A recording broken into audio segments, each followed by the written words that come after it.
waktu kita meninggal, apakah kita dilahirkan di surga atau neraka atau dilahirkan sebagai manusia lagi? Ya. Kemana orang pergi setelah meninggal dunia? Kan begitu jawab itu pertanyaannya ya. Kira-kira kemana? Orang setelah mati perginya kemana? Surga atau neraka? Surga atau neraka? Atau manusia atau binatang atau bagaimana? Pergi kemana?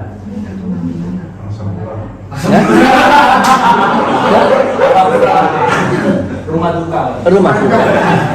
Krematorium.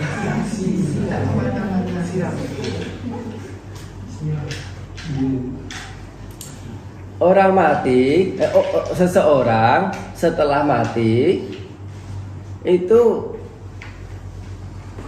tidak pergi kemana-mana. Coba orang yang mati bisa berjalan enggak?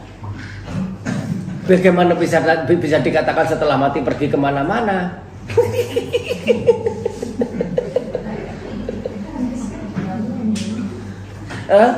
True or right? Secara prinsip agama Buddha utamanya, termasuk juga tidak lepas dari prinsip-prinsip ajaran agama yang lain, kebaikan membawa ke kebahagiaan, keburukan membawa ke penderitaan. Hanya permasalahannya beberapa mengenal kehidupan mendatang yang itu sifatnya itu sementara dan terus berlanjut. Nah, sementara yang lain mengenal kehidupan mendatang itu sebatas titik akhir dari setelah menjadi manusia ini. Walaupun, ada yang misalnya menyatakan bahwa setelah meninggal itu belum masuk ke surga dulu, belum masuk ke neraka. Hanya dua pilihan itu, kalau tidak neraka ya surga. Tetapi masih menunggu zaman penghakiman. Setelah kiamat nanti akan dihakimi satu persatu. Nah, yang buat baik lebih banyak, masuk surga kekal abadi selama-lamanya. Tidak ada batas waktu. Demikian pula yang melakukan keburukan di mata malaikat atau di mata Tuhan atau di mata apa yang mereka sebut begitu ya, dewa atau apa begitu atau Brahma, masuk ke neraka tanpa ada batas waktu, yaitu selama-lamanya. Nah, di sini permasalahannya adalah kiamatnya itu kapan ya? Setahun depan atau 10 tahun kemudian atau 1000 tahun kemudian atau 10.000 tahun kemudian, 100 tahun kemudian? Bumi ini sudah berlangsung berapa lama? Bumi berputar ini dihuni oleh makhluk-makhluk. Kira-kira makhluk-makhluk di bumi itu sudah ada berapa lama? Lama sekali ya, ratusan ribu tahun untuk manusianya. Bahkan untuk itu Jurassic itu ya, itu bisa puluhan ribu tahun, jutaan tahun. Dari jutaan tahun itu makhluk hidup ada di permukaan bumi, mati. Setelah mati tidak kunjung diputuskan, mereka menunggu-nunggu. Ini aku masuk surga atau masuk neraka, sekian lamanya waktu sampai menunggu nanti hari penghakiman. Ngapain ya mereka ya sambil menunggu itu? Kasihan banget mereka menunggu. Sial banget mereka lahir duluan ya.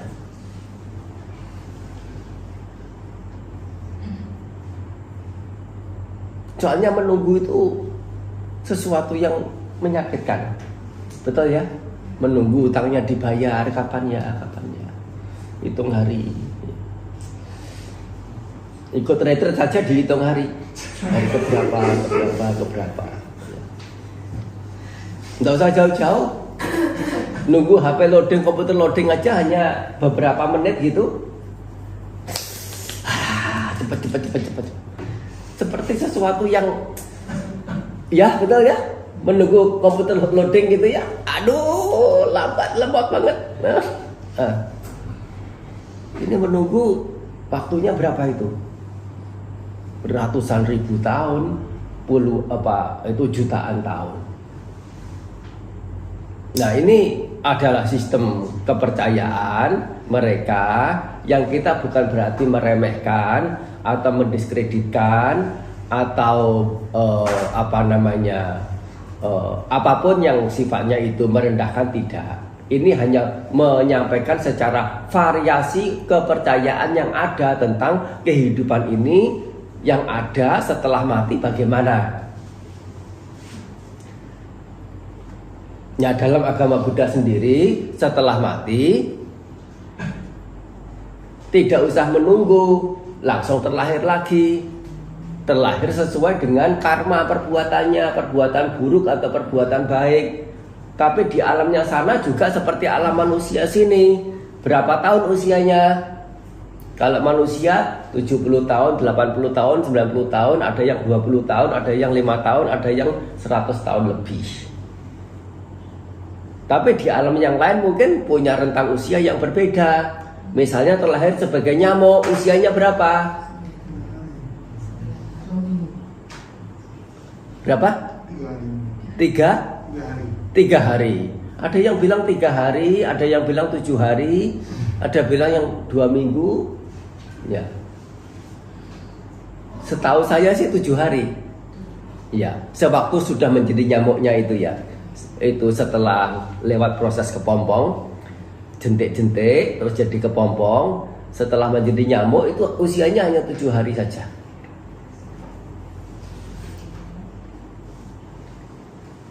Nah, kalau jadi nyamuk usianya hanya 7 hari. Tergantung pada alamnya, punya rentang usia rata-rata berapa. Nah, begitu. Tapi itu semua ya terus berlangsung, silih berganti. Perbuatan apa yang mewarnai makhluk itu mendorong mereka untuk masuk ke alam-alam yang sesuai dengan perbuatannya. Nah, ada hal yang lebih mendasar, tidak hanya mereka yang sudah dewasa, tetapi yang anak-anak atau yang gadis-gadis, ya, yang jejaka-jejaka, ya, usianya sudah 9 ya, 10 atau berapa? 9, ya sudah bukan anak-anak.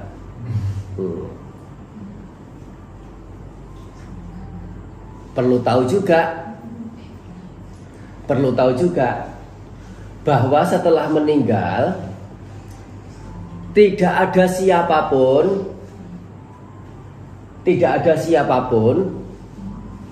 yang ada di dalam ini, jasmani ini, yang pindah ke alam lain, tidak ada. Batinnya lah batin, rohnya itu loh. Tidak ada roh yang pindah dari satu jasmani makhluk hidup ke jasmani makhluk yang lainnya menjadi kehidupan yang baru. Tidak ada. Soalnya batin yang telah mati di situ, ya mati di situ, tidak pernah muncul lagi sudah. Loh, kok bisa ada kehidupan yang baru dan menerima buah karma di kehidupan yang lalunya ini? Ya, karena sebelumnya ini, sebelum meninggal ini telah melakukan perbuatan, telah melakukan karma, batinnya itu melakukan karma, batinnya mati. Tapi karmanya inilah yang punya peran untuk menimbulkan batin yang baru lagi. Jadi batin yang baru ini bukan entitas sebagai sesuatu yang sama dengan batin yang sebelumnya. Bukan hal yang sama. Soalnya kalau itu dimengerti sebagai hal yang sama, yang meninggal itu ya yang mati, yang meninggal itu ya yang hidup itu, yang terlahir itu, yang terlahir ya yang mati itu. Ini bukan ajaran Sang Buddha. Mengapa? Ini adalah doktrin kekekalan. Roh itu kekal abadi, melompat dari satu alam ke alam yang lain. Ini semuanya perlu tahu. Meskipun merasa belum cukup mendalam tentang ajaran Sang Buddha, tetapi ini adalah juga salah satu hal yang krusial untuk diketahui. Jadi sekali lagi, jangan berpikir orang setelah mati pergi kemana, ya memang tidak kemana-mana. Batinnya ya mati di situ itu, selesai sudah. Mau ke krematorium saja, minta orang lain bantu, atau orang lainnya memang bantu. Soalnya minta orang lain juga tidak bisa sudah. Ya toh? Atau terpaksa untuk bantu, soalnya kalau tidak bantu untuk menggotong ke perkuburan, pemakaman atau krematorium, yang sengsara adalah yang mereka yang hidup. Dan selesai sampai di situ sudah.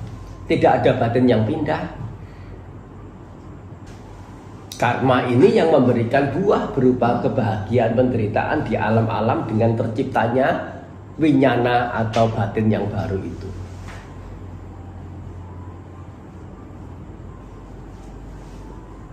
Mungkin ini jawaban yang baru separuh.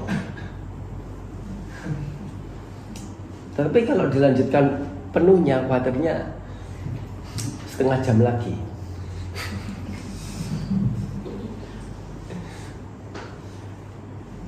Tapi singkatnya adalah berpikir sebaliknya, bahwa kehidupan mendatang tidak ada, kehidupan lampau tidak ada, artinya karma tidak memberikan buah, perbuatan itu tidak ada nilai hasilnya. Oleh karena apa? Saat sekarang ini bukan saat mendatang. Batinku saat ini bukan batinku saat mendatang. Kenapa harus care? Kenapa harus perhatian? Nah, ini juga pandangan keliru. Oleh karena bersebab dari perbuatan yang pikiran saat sekarang ini lakukan, itulah kebahagiaan penderitaan yang disertai oleh pandangan keliru sebagai, oh ini aku, ini diriku, ini milikku. Terhadap batin dan jasmani ini masih ada, masih melekat. Dan itu semua menjadi begitu bahagia atau menderita didasari oleh perbuatan yang sosok batin, sosok winyana sebelumnya itu telah timbulkan, telah sebabkan. Nah, ini adalah hal yang seorang Buddhis itu patut untuk pahami. Salah besar kalau kita sampai masih mengerti bahwa kita sekarang ini menjadi manusia itu karena dulu kita orang yang sama, batin yang sama, lahir di alam dewa, lahir di alam lain, atau lahir di alam manusia juga menjadi yang sekarang ini, dan harus banyak berbuat baik untuk kita nanti masing-masing. Nah, sosok yang sama, ya, batin yang sama, terlahir lagi di alam mana-mana yang diharapkan. Yang ini ternyata marak di pengertian kita Buddhis. Padahal itu pandangan keliru yang utama di antara dua pandangan keliru.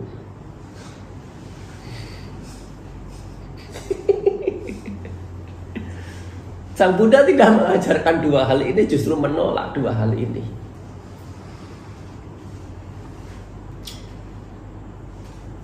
Get it? Understand? Bun.